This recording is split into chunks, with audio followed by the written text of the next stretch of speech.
ہم کسان ہیں، ہم زمین سے جڑے ہوئے لوگ ہیں۔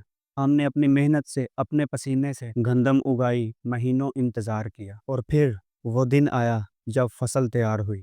ہم نے درانتی چلائی گندم کا، اور ہم خوش ہوئے کہ ہمارا رزق تیار ہو گیا۔ لیکن کیا کبھی ہم نے سوچا کہ جب ہم کھیت سے اپنے لیے رزق سمیٹ لیتے ہیں تو وہاں باقی مخلوق کے لیے بھی کچھ نہ کچھ رہ جاتا ہے؟ وہ پرندے جو ان دانوں پر پلتے ہیں، وہ کیڑے جو زمین کو سانس دیتے ہیں، وہ ننھے چرندے جو کھیتوں میں چھپے ہوتے ہیں، ان سب کی زندگی ہماری ایک ماچس کی تیلی سے جل جاتی ہے۔ ہم جب کھیتوں کو آگ لگاتے ہیں تو صرف فصل کا کچرا نہیں جلاتے، ہم کئی بے زبان مخلوقات کی امید، ان کی پناہ اور ان کا رزق بھی جلا دیتے ہیں۔ اور یہ صرف ان پرندوں یا کیڑوں کا مسئلہ نہیں، یہ ہمارے ماحول کا بھی سوال ہے۔ وہ دھواں جو فضا میں جاتا ہے، وہ آکسیجن کو زہر میں بدل دیتا ہے، وہ زمین کی زرخیزی کو کم کرتا ہے، اور سب سے بڑھ کر ہمارے بچوں کی سانسوں کو کمزور کر دیتا ہے۔ تو سوال یہ ہے، کیا واقعی آگ لگانا ضروری ہے؟ کیا ہم کوئی اور طریقہ نہیں اپنا سکتے؟ کیا زمین کے حقدار صرف ہم ہی ہیں، یا اس زمین پر جینے کا حق ہر اس مخلوق کا بھی ہے جسے ہم نظر انداز کر دیتے ہیں؟ آئیے